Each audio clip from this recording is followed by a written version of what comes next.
À tout le monde, hein. A priori, le cortège a traversé une zone de chantier, donc avec des projectiles potentiels qui ont pu être récupérés, donc vigilance sur vos points respectifs. Pourquoi c'est important justement que tout le monde soit au même endroit à suivre la manifestation? C'est important parce qu'on raccourcit la chaîne de commandement, on réfléchit à plusieurs, et après, j'allais dire, on prend les décisions ensemble.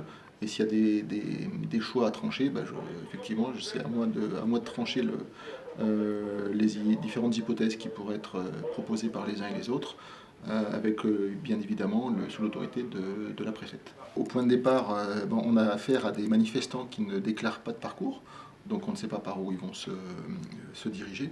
Donc nous, on met chaque semaine en place une stratégie pour les empêcher d'aller sur certains points, parce qu'en fonction du nombre de manifestants et de la composition du cortège, si on a des gens qui viennent pour casser ou taguer, on leur interdit certains axes et certains périmètres.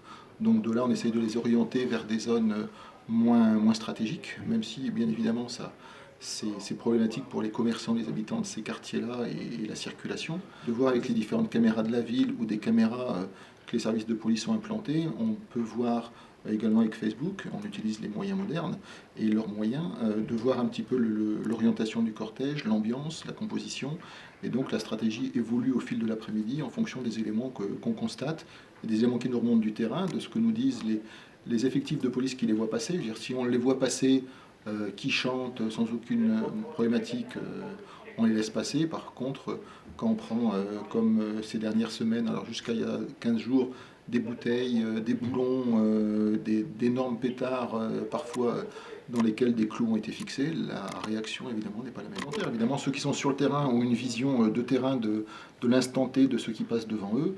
Et nous ici, grâce aux moyens qu'on déploie en fonction du volume attendu, parfois on a un hélicoptère, parfois on a un drone, on a des caméras implantées à des endroits différents, on a une vision plus globale.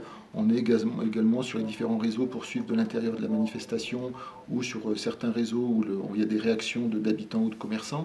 Ça nous permet d'adapter continuellement le dispositif pour que ça se passe au mieux, d'abord pour les habitants de la ville.